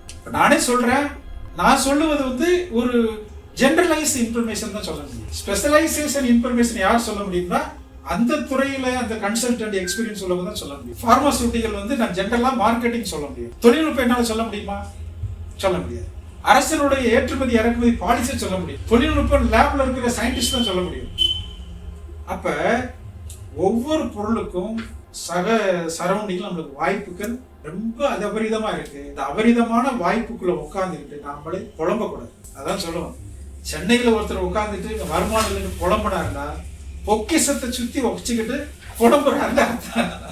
அப்ப புலம்புறதுக்கு என்ன காரணம்? அவருடைய முயற்சியின்மை அல்லது போதிய முயற்சியின்மையா இருக்கலாம், அல்லது அணுகுமுறை தவறா இருக்கலாம், அல்லது வந்து அவருடைய தேடுதல் குறைவா இருக்கலாமே தவிர சென்னை வந்து ஒரு பொக்கிஷம் அப்படின்றதுல மாற்று கருத்து கிடையாது. இப்போ எடுத்துக்காட்டு சொல்றேன், சென்னை மெட்ரோ வந்து 4 லைன் போடுறாங்க. இப்போ 2 லைன் கம்ப்ளீட் ஆயிருக்கு, 3வது லைன் போடுறாங்க. ஒவ்வொரு லைனுக்கு 20,000 கோடி அரசு வந்து ஒதுக்கிது. அப்போ 4 லைன் சேர்த்தா 1 லட்சம் கோடி வந்துடுது. இந்த 1 லட்சம் கோடி எங்க இருந்து வந்துச்சு? ஒன்று ஜப்பான்ல இருந்தோ மத்திய அரசுல இருந்தோ இந்த மாநில அரசு நிதியும் சேர்த்து போட்டு ஒரு ப்ராஜெக்ட்டுக்கு இம்ப்ளிமெண்ட் பண்றாங்க. அந்த 1 லட்சம் கோடி இந்த இடத்துல வந்து என்ன நடக்குது? செலவா ஆகுது. Thermal power plant station power plant வந்து சென்னையில உற்பத்தி பண்றாங்க, புது பிளான்ட் போடுறாங்க. அதானி போர்ட் ட்ரஸ்ட் வந்து சென்னையை சுற்றி கோஸ்டல், தமிழ் கோஸ்டல்ல, கேரளா கோஸ்டல்ல நடந்துகிட்டு இருக்கு. ஒவ்வொரு போர்ட் ட்ரஸ்டும் கிட்டத்தட்ட 500 கோடியிலிருந்து 5000 கோடி வரைக்கும் ஒரு திட்டத்துக்கு செயல்படுத்துறாங்க. ரைட். நேஷனல் ஹைவேஸ் எத்தனை லட்சம் கோடி ரூபாய் செலவிடுறாங்க? அவங்களில் பல லட்சம் கோடியை வந்து ப்ராஜெக்டுக்கு போடுறாங்க. சென்னை கார்பரேஷன் பாலம் கட்டுறது, கட்டமைப்பு ஏற்படுத்துறதுக்கு பல லட்சம் கோடி ரூபாய் வந்து முதலீடு பண்றாங்க. இந்த முதலீடுலாம் ஏதாவது ஒரு வகையில் செலவு தானே செய்யறாங்க. இந்த செலவை வந்து ஒருத்தர் வந்து உழைப்பை கொடுத்தோ, பொருளை கொடுத்தோ, அல்லது பணியை கொடுத்தோ அந்த காசை பெறாடுதான் அர்த்தம். இதுல உங்களுடைய பங்களிப்பு என்ன? இதை மஸ்ட் யோசிக்கணும். இந்த மக்கள் SC ST சொல்லிக்கிட்டு நான் கோட்டா கொடுக்கல, அரசை போராடி கேட்கிறேன், அந்த ஒரு அரசை எதிர்த்து போராடிக்கிட்டு இருக்க காலத்துல அந்த நேரத்தை லட்சக்கணக்கான கோடி ரூபாய் முதலீடு பண்ணிருக்கு. அதுல உன் பங்கு எடுக்கிறதுக்கு என்ன முயற்சி பண்ற? சரி, ரைட், ஒண்ணும் முடியல. நான் அந்த இடத்துல ஒரு வாட்சிமான வேலை பார்த்து கூட 2000 ரூபாய் சம்பாதிக்கிறேன்னா கூட உன் உழைப்பு அங்க கிடைச்சு நீ பயன்படுத்திருக்கன்னு அர்த்தம். ஒரு வாட்சிமனா கூட இல்ல, ஒரு கல்லை எடுத்து போடுறது இல்ல வந்து ஒரு அதாவது எந்த ஒரு பங்களிப்பும் நான் செய்யாம அரசிட்ட மட்டும் நான் போராடி என் பங்கை பெறேன்னு சொன்னா இது எவ்வளவு பெரிய அறியாமை. அதைத்தான் சொல்றேன், பட்டியலை விட்டு வெளியேறணும்னு சொல்லி இன்னைக்கு ஒரு சில குரூப் போராடுறாங்கன்னு சொன்னா அது போராடுறதுக்கு வந்து தொழில் அவங்க வந்து கால் பதிக்கணும்னு சொன்னா அது தேவைப்படுது. அதை விட நின்றக்கூடாது. அரசியல் போடுற திட்டத்தில் கிடைக்கின்ற பொருளோ பண்டமோ வர்த்தகமோ அதுல உங்களுக்கு பங்களிப்பு எடுக்கலைன்னு சொன்னா ராஜஸ்தான்ல இருந்து வருவான், மகாராஷ்டிரல இருந்து வருவான், அவன் எடுத்துட்டு போய்கிட்டு இருப்பான். எல்என்டிக்கு யாரு? எல்என்டிக்கு சப்கான்ட்ராக்ட் யாரு? இந்த 1 லட்சம் கோடி ரூபாய் மெட்ரோ ப்ராஜெக்ட் நடக்குது. அதுல யாரு வந்து முழுமையா பயணம் அடைகிறாங்க? எல்என்டி நிறுவனம், மேஜர் கார்டு. அவங்களுக்கு சப்கான்ட்ராக்ட் யாரு? நீ ஒரு டிராக்டர் வாங்கி கூட அவங்களுக்கு நீ சப்கான்ட்ராக்ட் கொடுத்துருக்கியா? ஒரு டிராக்டர் வாங்குறதுக்கு 5 லட்சம் போதுங்க, மானியமே 5 லட்சம் கிடைக்குது. அந்த டிராக்டரை வாங்கி இதை ஒரு கிண்டியில வந்து ஒரு 100 கிலோமீட்டர், ஒரு 100 மீட்டருக்குள்ள இந்த மண்ணு கொட்டுறதுக்கு நான் என் டிராக்டரை நான் பணிக்கு கொடுக்குறேன். அப்ப இந்த 1 லட்சம் கோடியில நீ ஒரு 5 லட்சம் ரூபாய்க்கு நீ வியாபாரம் பார்த்துடலாம். அதை விட்டுட்டு எங்க பங்கு எடுக்கணுமோ அங்க பங்கெடுக்கிறத வேண்டிய பூரா மறந்துட்டு ஒண்ணுக்குமே உதவாத இந்த காலனி வழிக்கு கொடுக்கறது, காலர்ஷிப் கொடுக்கறது, ஒரு டவுசர் சேட்டை கொடுக்கறது, ஒரு செருப்பு கொடுக்கறதுல போராடி உங்க எனர்ஜியை பூரா நீங்க செலவிட்டால் இந்த அரசாங்கத்திலிருந்து நம்ம போராட்டமே வாழ்க்கையை மாறிடுமே தவிர உங்களுடைய உழைப்பை நீங்கள் காசாகவோ வணிகமாக மாற்றவே முடியாது. MSMEல வந்து ஒருத்தர் பொருளை உற்பத்தி பண்ணி சப்ளை பண்ணிட்டாரு, அந்த பொருள் இருந்து நம்மளுக்கு பேமெண்ட் வரலன்னு சொன்னா MSMEDA பேமெண்ட் ஆக்ட்னு ஒன்று இருக்கு. அதாவது 2016 அந்த ஆக்ட் பாஸ் பண்ணியிருக்காங்க. அதன் பிரகாரம் ஒரு பொருளை வாங்கியாச்சுன்னா 45 நாளில் அந்த பொருளுக்கு நம்ம பேமெண்ட் பண்ணணும். அப்படி பண்ணலைன்னா இந்த டிலேடு பேமெண்ட் ஆக்ட்ல போட்டு பெனால்டி இன்ட்ரெஸ்ட் வாங்கலாம். அது நம்மளுக்கு பாதுகாப்பு. அதுல போராடுறது ரைட் தான். தேவையில்லாத போராட்டத்தை விட்டுட்டு தொழில் சார்ந்த போராட்டத்தில் பண்ணா நம்மளுக்கு கிடைக்கிற வாய்ப்புகள் வந்து நல்லா இருக்கும். இதெல்லாம் வந்து ஒரு யதார்த்தமான விஷயத்த நம்ம பேசுறோம். தொழில் அப்படின்னு சொல்லும் பொழுது அந்த தொழிலுடைய தேர்வு ஒரு 5 ப்ராடக்ட் எடுத்து கம்ப்ளீட்டா அனலைஸ் பண்ணி 5ல் 1 வந்து பெஸ்டா செலக்ட் பண்ணி அதுல பிரேக் ஈவன், லாபமும் நஷ்டமும் இல்லாத நிலை வந்து எந்த ஸ்டேஜில் பார்த்து அதுக்கான தொழில்நுட்பம், அதுக்கான பணியாளர்கள், சந்தை வாய்ப்பு, உற்பத்தி, பேக்கிங், எக்ஸ்போர்ட், இம்போர்ட் எல்லாத்தையும் அனலைஸ் பண்ணி தான் தொழில் தொடங்கணும். அப்படி வரும் பொழுது தான் நம்ம வந்து ஒரு சிஸ்டமேட்டிக் பிஸ்னஸை உருவாக்கணும். பிஸ்னஸ் வந்து ஸ்ட்ரீம்லைன் பண்ணிட்டீங்கன்னா நாம தினந்தோறும் பிஸ்னஸ் பண்ண தேவையில்லை, பிஸ்னஸ் அதுவே நடந்துகிட்டு இருக்கும். அந்த ஸ்ட்ரீம்லைன் பண்றது வரைக்கும் நம்மளுடைய நேரடி கண்காணிப்பு இல்லைன்னு சொன்னா அந்த பிஸ்னஸ் வந்து டவுன் ஆகிடும். அதுக்கு வந்து பிரத்யேகமான சில தொழில்கள் இருக்கு. அந்த தொழில்கள் பண்ணாங்க. ரியல் எஸ்டேட் பண்றாங்க, அது ஒரு விதமான தொழில் தான். விவசாயம் பண்றாங்க, அது ஒரு தொழில் தான். இண்டஸ்ட்ரியல் மேனுஃபேக்சரிங் பண்றது ஒரு தொழில் தான். ட்ரேடிங் பண்றது ஒரு தொழில் தான். நம்மளுக்கு ஸ்கில் இருக்கு, சர்வீசிங் பண்றோம், அது ஒரு தொழில் தான். ஹாஸ்பிட்டாலிட்டி பண்ணுறோம், அதுவும் ஒரு தொழில் தான். இப்படி நம்மளுக்குன்னு என்ன ஒரு நல்ல கம்யூனிகேஷன் பண்ணான்னா மார்க்கெட்டிங் இறங்கலாம். ஒருத்தர் நல்லா சர்வீஸ் பண்ணி ஏழை பால பாரபட்சம் இல்லாமல் பணிவிட செய்கிறான்னா ஹாஸ்பிட்டாலிட்டியில் இறங்கலாம். ஒருத்தர் நல்ல தொழில்நுட்ப ஸ்கில் இருந்துச்சுன்னா ஸ்கில் டெவலப்மெண்ட்டில் தொழில்நுட்பம் சார்ந்த தொழில் இறங்கலாம். ஒன்றும் இல்லை, எனக்கு லனபலம் இருக்குதுன்னு சொன்னால் இண்டஸ்ட்ரியல் ஃபேக்ட்ரி எல்லாம் இருக்குன்னு சொன்னால் நீங்கள் ரிசோர்ஸ் ஸ்பேஸில் இறங்கலாம். அதனால் தொழில் எப்படி பண்ணலாம்ன்றது வந்து அவரவர்கள் தான் சொல்லணும். நான் வந்து ஜென்ரலைஸ் பண்ணி எதையும் சொல்ல முடியாது. இப்போ அண்ணன் இருக்காரு, அண்ணன் வந்து நீங்கள் இந்த தொழில் பண்ணீங்கன்னு சொல்ல முடியாது. ஏன்னா அவருக்குன்னு பேசல பிரத்யேகமான அனுபவம் வந்து அவருக்கு தான் தெரியும். 1 to 1 ஒரு மணி நேரம் டிஸ்கஸ் பண்ணால் அவர்கிட்ட சில இதை கண்டுபிடிச்சு இந்த திறமையை நீங்கள் காசாக்குன்னு முயற்சி பண்ணலாம். திறமையே ஐடென்டி பண்ணாமல் நான் இதை நீங்கள் கண்ணை மூடிட்டு நீங்கள் இது மாதிரி பண்ணுங்க அவர் ஜெயிச்சிட்டாருன்னு சொன்னால் அது சூட் ஆகாது. அதுதான் இப்போ இந்த பிரச்சனை. சமூகத்தில் எல்லார்கிட்டையும் ஆர்வம் இருக்குது, நான் பார்க்குற பொழுது எல்லா இடத்துலையும் ஆர்வம் இருக்குது. ஆனால் என்ன பண்ணுறதுன்னு தெரியாமல் யோசிச்சுட்டு இருக்காங்க. என்ன பண்ணுறது யோசிச்சுக்கிட்டு இருந்தோம்னா இப்போ நம்ம ஒரு சாதாரண ஒரு 25 வயசுல யோசிக்கிறாங்க வச்சுங்களேன், 45 வயசு வரைக்கும் கூட யோசிச்சுக்கிட்டே இருக்கும். ஏன்னா யோசனைக்கு வந்து எந்த லிமிட்டேஷன் கிடையாது. ஆனால் யோசிச்சதை வந்து செயலாக்கம் பண்ணுறது போது தான் நம்மளுக்கு வந்து சில இடைவெளிகள் வரும். அந்த செயலாக்கத்தில் தான் நம்ம தெளிவான முடிவு எடுக்கணும். யோசிக்கிறதுக்கு வந்து யாருக்குமே கண்டிஷனே கிடையாது. எவ்வளோ வேணாலும் யோசிச்சுக்க, ஆனால் யோசிச்சுக்கிட்டே இருந்தால் யோசிச்சுக்கிட்டே இருக்கலாம். இப்போ நீங்கள் ஒரு செல்ஃபோன் எடுத்துக்கங்க, நீங்கள் ஒரு வாட்ஸ்அப்பில் எடுத்துகிட்டு ஒரு ஒரு ஷார்ட் டேர்ம் இதை பார்த்துட்டே இருந்தீங்கன்னா நீங்கள் இப்படியே அமைக்கிட்டே இருந்தீங்கன்னா கையை வலிச்சு தூக்கம் வந்தால் கூட அது வந்துக்கிட்டே இருக்கும். அப்படின்னா என்ன அர்த்தம்? ஒரு செல்ஃபோனில் ஒரு மெசேஜ்லேயே இப்படி அமைக்கிட்டே இருக்கிறாங்க. அப்போ உலகத்தில் வந்து ஏஐ சிஸ்டத்தில் எவ்வளவு இன்புட் வந்து ஆன்லைனில் கிளவுட்ஸில் இருக்குது. அதை பூரா நம்ம பார்க்குறதுக்கு லைஃப் பார்த்தாது. ஒரு நைட்டில் ஒரு 1000 மெசேஜ் பார்த்தாலும் அன்னைக்கு தூக்கம் போச்சு. அன்னைக்கு இப்போ நம்ம இழந்தது வந்து 5 மணி நேரம் இழந்திருப்போம். அந்த 5 மணி நேரத்தில் என்ன எடுத்துக்கணும்னா அப்படி பயங்கரமாக சந்தோஷமா இருக்கும். அடுத்த நிமிஷம் யோசிச்சு பார்த்தா ஒன்றும் தெரியாது. இதுதான் இன்னைக்கு உள்ள இளைஞர்களுடைய காலகட்டம். என்னத்துக்கு செலவிடுறான்றது தெரியும். ஆனால் ஃபோக்கஸாக நீங்கள் பாருங்க. நீங்கள் செல்ஃபோன் இந்த இப்போ ஆண்ட்ராய்டு ஃபோன் இருந்துச்சுன்னா கூட அந்த ஆண்ட்ராய்டு ஃபோனில் உங்கள் இலக்கு என்னவோ அந்த ரிலேட்டடாக நீங்கள் பார்த்துட்டே இருங்க. நீங்கள் தான் ரிசோர்ஸ் பர்சனாக அந்த துறையில். சார் சொல்ற நியூமராலஜி சொல்கிறாரு, அவர் அதில் ஒரு 1000 வீடியோ பார்த்துட்டாருன்னா அவர் எக்ஸ்பர்ட்டாக மாறிடுவார். அந்த 1000 வீடியோ பார்க்கறதுக்கு அவர் எத்தனை நாள் செலவிடணும் தெரியுங்களா? இந்த 1000ல் இடையில சொருவோம். மார்க்கெட்டிங், அட்வர்டைஸ்மெண்ட் எல்லாம் வரும். நம்ம அதெல்லாம் பார்த்தோம்னா இந்த 1000 கம்ப்ளீட் பண்ண முடியாது. அப்போ அவர் 6 மாதத்தை இழந்திருப்பார். அந்த 6 மாதத்தில் அவர் எவ்வளோ செலவு ஜாயின் பண்ணியிருக்கலாம்? எல்லாமே கன்சல்டன்ட் வந்து அவர் பேசிஸ் தான். இன்னைக்கு டெல்லியில் இருக்கிற சுப்ரீம் கோர்ட் லாயர் வந்து மதுரைக்கு வர்றாருன்னா 1 மணி நேரத்துக்கு 2 லட்ச ரூபா கொடுத்தா தான் வருவார். அப்போ அவர் 1 மணி நேரத்துக்கு சார்ஜ் வந்து 2 லட்ச ரூபா. நம்ம 2 மணி நேரம் 5 மணி 6 மாதம் வேலை அந்த இதை பார்த்து ஒரு 1000 வீடியோ கூட பார்க்க முடியலன்னா அப்போ நம்மளுடைய அவர் என்ன அவ்வளோ மோசமானவரா? டாக்டர் இருக்கலாம். இன்னைக்கு அப்போலோவில் இருக்கிற ஒரு டாக்டர் வந்து எங்கேயோ வர்றாங்க, வந்து ஒரு சர்ஜரி அட்டன் பண்ணுறாங்க, போகிறாங்க. அப்படின்னு அர்த்தம் லட்சக்கணக்கில் அவங்களுக்கு கிடைக்குது.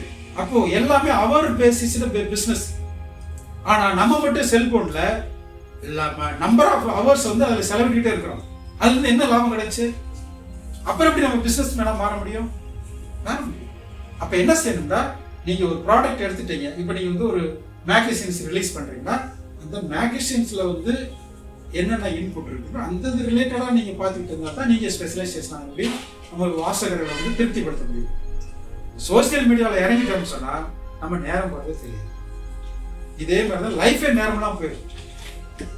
கல்யாணம் முடிச்சிருப்போம், கொள்ளை குட்டியை பெற்றிருப்போம், சொந்த மதத்துக்கு காது குத்து கல்யாணம், கோயில் திருவிழா எல்லாத்துக்கும் போயிருப்போம். வாங்கி பார்த்தா 25 வயசு ஆயிருக்கு, 45 வயசு ஆயிருக்கு. அப்போ திரும்பி பார்த்தா என்ன பண்ணுறோம்னா நம்மளுக்கே தெரியாது. அப்படின்னா ஃபோக்கஸ் இல்லாமல் போயிட்டு. ஃபோக்கஸ் இல்லைன்னா யாரும் ஜெயிக்க முடியாது. இப்போ நம்ம அரசு அதிகாரிகள் எடுத்துக்கிறாங்க. இப்போ நான் வந்து 98ல் வேலைக்கு போனேன், அசிஸ்டன்ட் டைரக்டராக போனேன். இன்னைக்கு வந்து 27 வருஷம் முடிஞ்சிருச்சு. திரும்பி பார்த்தா ஆஃபீஸ்க்கு போனோம், டியூட்டியை பார்த்தோம், சம்பளம் வாங்கினோம், அங்கே போனோம், இங்கே போனோம், டியூட்டி போனோம், எல்லாம் முடிஞ்சு 25 முடிஞ்சிருச்சே தவிர என்ன அச்சீவ்மெண்ட்ஸு? நம்மளால் பல பேர் பயன்பெற்றிருக்காங்கன்னு வேணால் சொல்லிக்கலாமே தவிர பயன்பெற்றவர் கூட முழுமையாக பயன்பெற்றாரா, அவர் நம்மளுக்கு திரும்பி ரிவார்டு கொடுப்பாரா, ஒரு ஃபீட்பேக் கொடுப்பாரான்னு எதிர்பார்க்க முடியாது. என் கடமை பணி செஞ்சாச்சு, நீ பயன்படுத்தினா சந்தோஷம், பயன்படுத்தலைன்னா இன்னொரு கஸ்டமரை நான் பார்த்துட்டு போயிட்டே இருப்பேன்றது தான் அரசு டியூட்டி.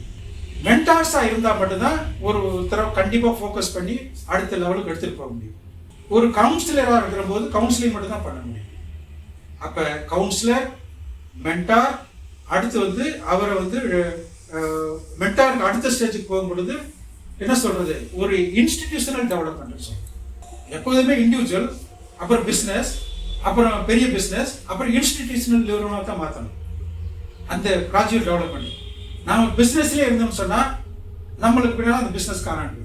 இப்போ இன்னைக்கு எஸ்ஆர்எம் இருக்காரு, இல்லை வந்து ஒரு ஜேபிஆர் இருக்காரு, இல்லை டிவிஎஸ் இருக்காங்க, இல்லை வந்து சுந்தரம் இது முருகப்பா குரூப் இருக்கு, இல்லை ஏகேஎம் இருக்கு.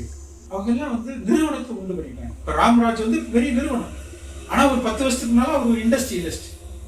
இன்னைக்கு வந்து அவர் மிகப்பெரிய ஏபிடி மகாலிங்கம் சொன்னால் அவங்கள நிறுவனங்கள். அவங்க யாரு வேணாலும் பிறக்கலாம், எத்தனை குழந்தைனாலும் வரலாம், அவங்க எப்படி வேணாலும் சொத்துக்களை பிரிச்சு, ஆனால் நிறுவனம் அப்படியே அந்த ஸ்டேஜ் வரைக்கும் தான் நம்ம வந்து ஃபோக்கஸ் இருக்கோம். அவங்கெல்லாம் நம்ம கண்முன், அவங்கெல்லாம் பெரிய பெரிய ஜீனியஸ்லாம் பார்த்தீங்கன்னா இந்த மக்களை வந்து எப்படா இவங்களை மேல இடத்துலாம் நினைக்கிறாங்க. நம்ம நினைக்கிறோம் அவங்க வந்து முதலாளிகள், அவ்வளோ உதவி பண்ணுறாங்க. ஆனால் அதை பயன்படுத்துறதுக்கான ஆளு கிடையாது. அந்த எலிஜிபிள் பேச்சலர்ஸ், எலிஜிபிள் பர்சன்ஸ் வந்து தேடிக்கிட்டு இருக்காங்க. அந்த தேடுதலில் நம்ம ஒன்றாங்க. யூபிஎஸ்சியில் வந்து கலெக்டர் சிலைக்கு தேர்வு பண்ணுறாங்கன்னா 10 லட்சம் பேர் 20 லட்சம் பேர் எழுதி அதில் ஒரு 1000 பேர் தேர்வு பண்ணுறாங்க. அந்த 1000ல் ஒருத்தர் தான் ஃபர்ஸ்ட் வர்றாங்க. எப்படி எதன் அடிப்படையில்? Merit basis. அந்த மெரிட் தான் வந்து நம்மளுடைய திறமைன்னு சொல்லுது. கை கொடுத்து தூக்கலாம், தூக்கி செவந்துட்டே போக முடியாது. கை கொடுத்து லிஃப்ட் பண்ணி விடலாம், தூக்கி கொண்டு போய் போடலாம். தூக்கி போடலாம்னா டிசபிலிட்டியாக இருந்தால் தூக்கி போடலாம். எபிலிட்டி பர்சனை வந்து தூக்கி கொண்டு போக வேண்டிய தேவையில்லை. அந்த அந்த அளவுக்கு நம்ம இறங்கி போக தேவையில்லை. ஸோ அந்த அளவுக்கு இருக்குது. அதனால தொழில் ரீதியாக வந்து நம்ம நினைச்சா நம்ம பெரிய ஆள் ஆகலாம், நம்ம நினைக்கலன்னா இருந்த இடத்துல இருக்கலாம். அனைத்து வாய்ப்பு வசதிகளும் இன்னைக்கு உள்ள காலகட்டத்தில் அபரிதமாக இருக்கு. இந்த அபரிதத்துக்குள்ள யாரு கால்குலேட்டிவ் ரிஸ்க் எடுத்து தன்னுடைய திறமை, தனக்கு இருக்கிற சக வாய்ப்புகளை கமர்ஷியலாக வர்த்தகமாக கொண்டு வராரோ அவர் ஜெயிக்கிறார். இல்லை ஒரு தொய்வு இருந்தால் கூட குறுகிய காலத்தில் தொய்வு இருக்கு, நீண்ட காலத்தில் அவர் எந்திரிச்சிருவார். அப்படி இல்லைன்னு சொன்னால் அவங்களுக்கு வந்து காலம் பதில் சொல்லாது. காலம் நம்மளுக்காக காத்துக்கிட்டு இருக்காது. அடுத்த தலைமுறை மாறிக்கிட்டே இருக்கும், அவங்க வந்துடுவாங்க, அடுத்த தலைமுறைக்கு போயிடும். நம்ம காலத்தை மிஸ் பண்ணிடுவோம். அதனால எல்லாரும் வரணும், எல்லாரும் ஜெயிக்கணும். இது வந்து தனிப்பட்ட நபர் மட்டும் கிடையாது, சமூகம் மட்டும் கிடையாது, ஒட்டுமொத்த நாடு நலன் சேர்ந்ததுனால நம்ம வந்து எல்லாரும் ஒரு கூட்டு முயற்சி எடுத்து பண்ணி கை கொடுத்து ஒருத்தருக்கு சகோதரத்துவத்தோட, கோஆபரேட்டிவோட, ஒரு ஃபெடரேஷனோட, ஒரு ஒரு மியூச்சுவல் ட்ரஸ்ட் பில்டிங்கோட உருவாக்கணும்னு சொன்னால் நாடு நல்லா இருக்கும், நாமும் நல்லா இருக்கலாம், சந்தோஷமா இருக்கும். அதனால அதை சொல்லி ஒரு வாய்ப்புக்கு சந்தோஷமா இருக்கு. அடுத்த நெருக்கடி பார்ப்போம், இன்னொரு முறை சந்திப்போம்.